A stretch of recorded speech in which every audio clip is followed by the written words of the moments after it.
Bem-vindo ao Imagine Geek. Hoje narraremos os acontecimentos de Solo Leveling Ragnarok. Capítulo 20. Curta, comente e compartilhe com seus amigos o vídeo. Obrigado.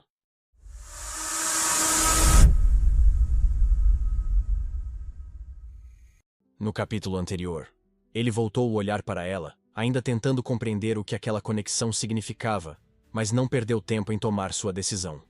Com determinação silenciosa, ele aceitou. O sistema respondeu imediatamente, reconhecendo que ele havia formado um vínculo com a descendente das chamas brancas. Ezel era agora oficialmente uma companheira, e uma habilidade de vínculo única foi ativada entre eles, sinalizando o início de uma nova aliança nascida não apenas da luta compartilhada, mas de uma determinação mútua. Uma enxurrada de notificações inundou a visão de Ezel, assustando-a com seu aparecimento repentino. A confusão tomou conta de seu rosto quando uma tela de status surgiu diante de seus olhos. Algo completamente desconhecido para ela. Ela piscou, tentando entender, lutando para processar o que estava acontecendo. Surro, observando atentamente, percebeu com surpresa que o sistema era visível também para suas companheiras.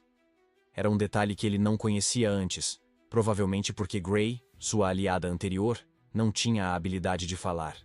Vendo aquele momento como uma oportunidade, Surro decidiu testar a nova habilidade de vínculo que acabou de adquirir.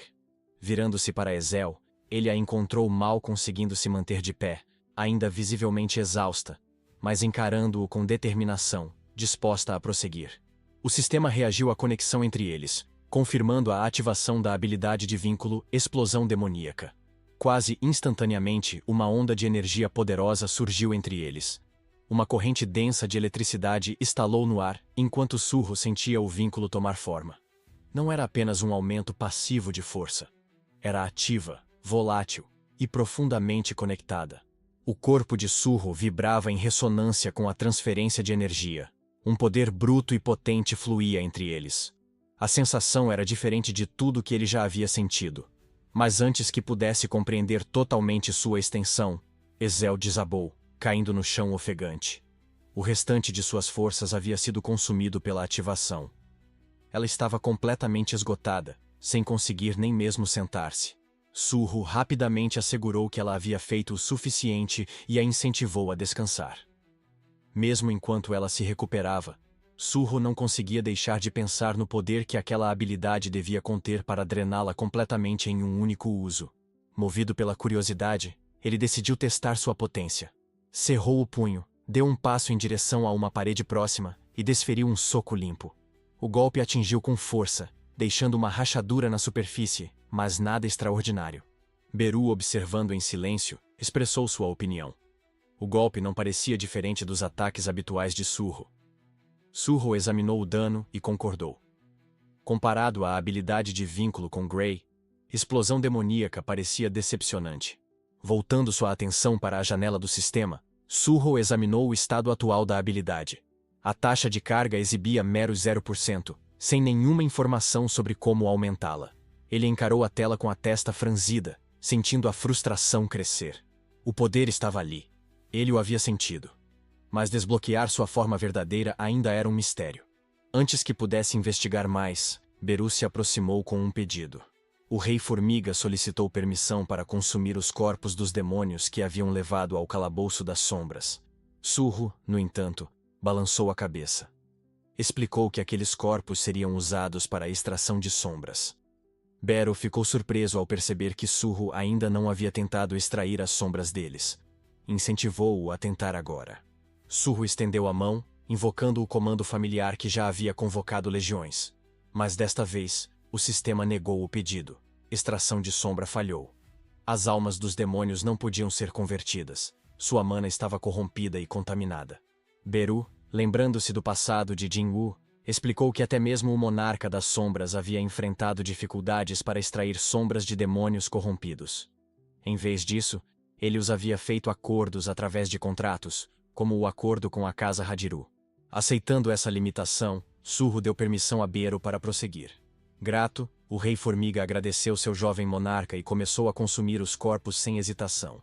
Enquanto isso, Surro voltou-se para Ezel e ofereceu a ela outra poção. Ela a aceitou com um sorriso cansado, mas grato. Enquanto bebia, Surro ofereceu-lhe um lugar para ficar dentro do calabouço das sombras, sabendo que ela não tinha para onde ir. Suas palavras tocaram Ezel profundamente, mas antes que pudesse responder formalmente, o momento tranquilo foi abruptamente interrompido por um grito agudo de Beru. Surro virou-se rapidamente, alarmado com a urgência em sua voz. Beru, ainda cercado pelos cadáveres, ergueu a cabeça com um olhar sombrio. Pelas memórias absorvidas durante seu banquete, ele havia descoberto algo significativo, algo profundamente perturbador. Uma pista sobre os apóstolos do Itarum. Sentindo a gravidade da situação, Surro imediatamente se sentou com o rosto tenso, e os outros o seguiram. Beru começou a relatar as informações. Primeiro, ele revelou a presença generalizada do Stardust, traçando uma conexão entre a Terra e o cosmos mais amplo. Os Mistbirds, usadas na criação do Stardust, não eram nativos do inferno. Vieram do espaço sideral. A reação de Ezel foi instantânea. Seus olhos se arregalaram em choque, percebendo que a influência do Stardust não se limitava ao mundo deles. Surro permaneceu imóvel, absorvendo as informações.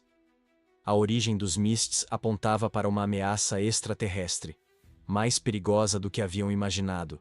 Beru continuou, traçando conexões entre os demônios, a Guilda Hiena e uma operação perturbadora de tráfico. Os demônios estavam adquirindo humanos dessa guilda, infectando-os para transformá-los em Mists. Essas criaturas distorcidas eram então processadas como ingredientes para o Stardust. A Guilda Hiena não trabalhava sozinha. Ela fornecia as vítimas. A Guilda Ceifadora cuidava do transporte. E as fábricas, muitas escondidas e espalhadas por diversos continentes, faziam o processamento. Era um sistema horrível, supervisionado nas sombras pelos Atarum. Surro permaneceu em silêncio, juntando os fragmentos. As invasões, a corrupção, os desaparecimentos, não era apenas uma conspiração, era uma operação estruturada e em larga escala, parte de um plano de invasão maior. Mas Beru ainda não havia terminado. Das memórias, ele desenterrou algo muito mais pessoal. Um único humano responsável por projetar toda a operação. A mente por trás da maquinaria. O criador de todo o processo de fabricação. Ele era um apóstolo dos Itarum. Uma figura sombria, escondida em algum lugar da Terra. Os olhos de Surro se arregalaram enquanto o peso total da revelação caía sobre ele. Beru revelou ainda mais. Esse apóstolo não estava trabalhando sozinho. Um cúmplice humano ajudava a manter o sigilo e a distribuição da operação. Era Li Min-sung, o vice-mestre da Guilda Ceifadora. E Beru tinha certeza.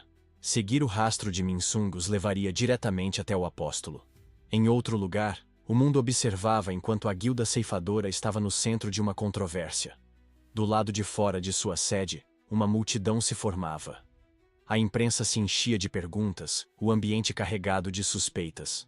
Quando Li Min-sung finalmente apareceu, estava cercado por guarda-costas, protegendo-o da avalanche de acusações. Repórteres gritavam uns sobre os outros, exigindo respostas sobre as pessoas desaparecidas.